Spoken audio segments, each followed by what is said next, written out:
ಎಲ್ಲರಿಗೂ ಮುಂಜಾನೆಯ ಶುಭೋದಯ. ಕರ್ನಾಟಕ ಸರ್ಕಾರ ಶಾಲಾ ಶಿಕ್ಷಣ ಮತ್ತು ಸಾಕ್ಷರತಾ ಇಲಾಖೆ, ಜಿಲ್ಲಾ ಪಂಚಾಯತ್ ಕೊಪ್ಪಳ, ತಾಲೂಕಾ ಪಂಚಾಯತ್ ಕೊಪ್ಪಳ, ಕ್ಷೇತ್ರ ಶಿಕ್ಷಣಾಧಿಕಾರಿಗಳು ಮತ್ತು ಕ್ಷೇತ್ರ ಸಮನ್ವಯಾಧಿಕಾರಿಗಳ ಕಾರ್ಯಾಲಯ ಕೊಪ್ಪಳ ಹಾಗೂ ಶ್ರೀಶೈಲ ನಗರದ ಸರ್ಕಾರಿ ಹಿರಿಯ ಪ್ರಾಥಮಿಕ ಶಾಲೆಯ ಸಂಯುಕ್ತ ಆಶ್ರಯದಲ್ಲಿ ಈ ದಿನ ನಾವು ಒಂದು ವಿಶೇಷ ಕಾರ್ಯಕ್ರಮವನ್ನ ಇಲ್ಲಿ ವಿಜೃಂಭಣೆಯಿಂದ ಆಚರಣೆ ಮಾಡ್ತಾ ಇದ್ದೇವೆ. ನವೆಂಬರ್ 14ರಂದು ಪಂಡಿತ್ ಜವಾಹರ್ಲಾಲ್ ನೆಹರೂರವರ ಜನ್ಮ ದಿನದ ಪ್ರಯುಕ್ತ ನಾವೆಲ್ಲರೂ ಮಕ್ಕಳ ದಿನಾಚರಣೆಯನ್ನ ಪ್ರತಿ ವರ್ಷ ಆಚರಣೆ ಮಾಡ್ತೇವೆ. ಈ ವರ್ಷ ಮಾನ್ಯ ಘನ ಸರ್ಕಾರದವರು ಈ ಒಂದು ಶುಭ ದಿನದಂದು ಶಾಲೆಯಲ್ಲಿ ಮಕ್ಕಳ ದಿನಾಚರಣೆಯ ಜೊತೆಗೆ ಪೋಷಕರ ಮತ್ತು ಶಿಕ್ಷಕರ ಮಹಾಸಭೆಯನ್ನ ಏರ್ಪಡಿಸಿ ಆ ಕಾರ್ಯಕ್ರಮವನ್ನ ಸಮುದಾಯದ ಜೊತೆಯಲ್ಲಿ ಆಚರಿಸಿ ಶೈಕ್ಷಣಿಕ ಅಭಿವೃದ್ಧಿಗೆ ನಾವೆಲ್ಲ ಶ್ರಮಿಸೋಣ ಅನ್ನುವಂತ ಉದ್ದೇಶದಿಂದ ಇಂದಿನ ಈ ಸಭೆಯನ್ನ ಈ ಕಾರ್ಯಕ್ರಮವನ್ನು ಆಯೋಜನೆ ಮಾಡಿರುವಂತದ್ದು.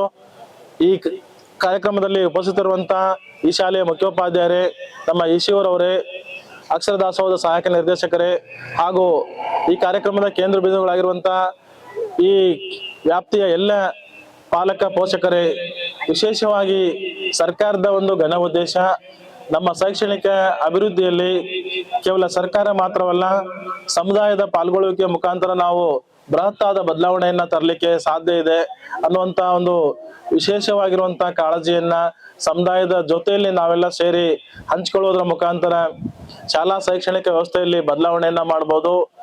ಪ್ರತಿಯೊಂದು ಮಗು ಸರ್ಕಾರಿ ಶಾಲೆಯಲ್ಲಿ ಬಂದು ವಿದ್ಯಾಭ್ಯಾಸವನ್ನ ಮಾಡುವಂತ ಸಂದರ್ಭದಲ್ಲಿ ಆ ಮಗುವಿನ ವಿದ್ಯಾಭ್ಯಾಸ, ಶಿಕ್ಷಣ ಇಲಾಖೆಯಿಂದ ದೊರೆಯುವಂತಹ ಸೌಲಭ್ಯಗಳು, ಶಾಲಾ ಹಂತದಲ್ಲಿ ಕೈಗೊಳ್ಳುವಂತಹ ಎಲ್ಲ ರೀತಿಯ ಚಟುವಟಿಕೆಗಳು ಮಗುವಿನ ಸಮಗ್ರ ಅಭಿವೃದ್ಧಿಗೆ, ಅದರ ಬೌದ್ಧಿಕ ವಿಕಸನಕ್ಕೆ ಸಾಧ್ಯವಾಗುವಂತ ಎಲ್ಲ ಯೋಜನೆಗಳು ನಮ್ಮಲ್ಲಿ ಇರುವುದರಿಂದ ಅವುಗಳನ್ನ ಕೂಡ ನಾವು ಸಮಾಜಕ್ಕೆ ಹಾಗೂ ಪೋಷಕರಿಗೆ ತೋರ್ಪಡಿಸುವುದರ ಮುಖಾಂತರ ನಮ್ಮಲ್ಲಿರುವಂತಹ ಗುಣಮಟ್ಟದ ಶಿಕ್ಷಣ ವ್ಯವಸ್ಥೆಯನ್ನ ನಾವು ಸರ್ಕಾರದ ಯೋಜನೆಗಳ ಮುಖಾಂತರ ಸಮುದಾಯದ ಸಹಕಾರದೊಂದಿಗೆ ಒಗ್ಗೂಡಿಕೊಂಡು ಅದನ್ನ ಕಾರ್ಯರೂಪಕ್ಕೆ ತಂದಿದ್ದೇ ಆದ್ರೆ ನಮ್ಮ ಸರ್ಕಾರಿ ಶಾಲೆಗಳು ಕೂಡ ಇನ್ನುಳಿದಂತ ಶಾಲೆಗಳಿಗಿಂತ ಹೆಚ್ಚಿನ ಮಟ್ಟದಲ್ಲಿ ಗುಣಮಟ್ಟದಲ್ಲಿ ಯಶಸ್ಸನ್ನ ಕಾಣಲಿಕ್ಕೆ ಸಾಧ್ಯ ಅನ್ನುವಂಥದ್ದು ನನ್ನ ವಿಚಾರ.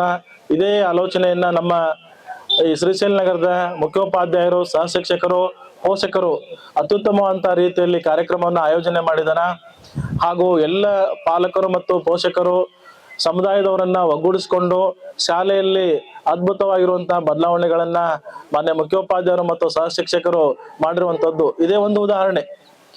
ಶಾಲೆ ಅಭಿವೃದ್ಧಿಯಲ್ಲಿ ಕೇವಲ ಶಿಕ್ಷಕರು ಮತ್ತು ನಮ್ಮ ಇಲಾಖೆ ಮಾತ್ರ ಅಲ್ಲ, ಸಮುದಾಯ, ಪಾಲಕರು ಮತ್ತು ಪೋಷಕರು, ದಾನಿಗಳ ಕೊಡುಗೆಯಿಂದ ಆ ಶಾಲೆಯನ್ನ ನಾವು ಮತ್ತಷ್ಟು ಭದ್ರವಾದಂತ ರೀತಿಯಲ್ಲಿ ಕಟ್ಟಬಹುದು. ಶಾಲೆಯನ್ನ ಇನ್ನುಳಿದಂತ ಖಾಸಗಿ ಶಾಲೆಗಳಿಗಿಂತ ಮಿಗಿಲಾಗಿ ನಾವು ಬೆಳೆಸಬಹುದು ಅನ್ನೋದಕ್ಕೆ ಈ ಶ್ರೀಶೈಲ ನಗರ ಶಾಲೆಯ ಉದಾಹರಣೆ. ಈ ಶಾಲೆಯಲ್ಲಿ ಇವತ್ತು ಬಹಳಷ್ಟು ಕಾರ್ಯಕ್ರಮಗಳನ್ನ ಹಮ್ಮಿಕೊಂಡಿದ್ದಾರೆ. ಸಿರಸಪ್ಪಯ್ಯನ ಮಠದಿಂದ ಮೆರವಣಿಗೆ ಕಾರ್ಯಕ್ರಮ ಬಹಳ ವಿಶೇಷವಾಗಿರುವಂತದ್ದು. ಹಾಗೇನೆ ಮತ್ತೊಂದು ವಿಶೇಷ ಅಂತ ಹೇಳಿದ್ರೆ ಶಾಲೆಯಲ್ಲಿ ಪಾಲಕರು ಮತ್ತು ಪೋಷಕರನ್ನ ಕರೆಸ್ಕೊಂಡು ಅವ್ರ ಮುಖಾಂತರ ನಮ್ಮ ಶೈಕ್ಷಣಿಕ ಯೋಜನೆಗಳು, ಶೈಕ್ಷಣಿಕ ಅರಿವು, ಬಾಲ್ಯ ವಿವಾಹ, ಬಾಲ್ಯ ಕಾರ್ಮಿಕ ಪದ್ಧತಿ, ಪೋಕ್ಸೋ ಕಾಯ್ದೆ ಇತ್ಯಾದಿಗಳನ್ನ ಪಾಲಕರ ಮುಖಾಂತರ ನೃತ್ಯ ಮತ್ತು ನಾಟಕಗಳ ಮುಖಾಂತರ ಅವರು ಅಭಿನಯವನ್ನ ಮಾಡಿಸ್ತಾ ಇದ್ದಾರ. ನಮ್ಮ ಸರ್ಕಾರಿ ಶಾಲೆಗಳಿಗೆ ಪೋಷಕರನ್ನ ಕರೆಸುವಂತದ್ದು ಸ್ವಲ್ಪ ಸಾಹಸದ ಕೆಲಸ ನಮ್ಗೆ. ಅಂಥದ್ರಲ್ಲಿ ಆ ಎಲ್ಲ ಪೋಷಕರು ಶಾಲೆಗಳಿಗೆ ಬಂದು ತಾವೇ ಆ ಚಟುವಟಿಕೆಯಲ್ಲಿ ಪಾಲ್ಗೊಂಡು ನೃತ್ಯ ಮತ್ತು ಅಭಿನಯದ ಮುಖಾಂತರ ನಮ್ಮ ಇಲಾಖೆಯ ಯೋಜನೆಗಳನ್ನ ಅವು ಜಾರಿಗೆ ಬಂದಿರುವುದನ್ನ ತಾವು ಸದುಪಯೋಗ ಪಡಿಸ್ಕೊಂಡಿದ್ದನ್ನ ಸಾದರ ಪಡಿಸ್ತಾ ಇದ್ದಾರ. ಇಂಥ ಅದ್ಭುತವಾಗಿರುವಂತಹ ಕಾರ್ಯಕ್ರಮಕ್ಕೆ ಈ ಶಾಲೆ ಇವತ್ತು ಸಾಕ್ಷಿ ಆಗ್ತಾ ಇರುವಂತದ್ದು. ಒಂದ್ ರೀತಿಯಲ್ಲಿ ನಾವು ಹೇಳ್ಬೇಕಂತ ಹೇಳಿದ್ರೆ ಶಿಕ್ಷಕ ಮತ್ತು ಪೋಷಕರ ಮಹಾಸಭೆ ಅಲ್ಲ, ಇದು ಮಹಾಸಂಗಮ ಇದ್ದ ಹಾಗೆ. ಈ ಶ್ರೀಶೈಲ ನಗರದಲ್ಲಿ ನಡೆಯುವಂತ ಎಲ್ಲ ಕಾರ್ಯಕ್ರಮಗಳು ಅತ್ಯಂತ ಯಶಸ್ವಿತವಾಗಿ ನಡೀಲಿ. ಈ ಶಾಲೆ ಎಲ್ಲ ಶಾಲೆಗಳಿಗೆ ಮಾದರಿ ಆಗ್ಲಿ.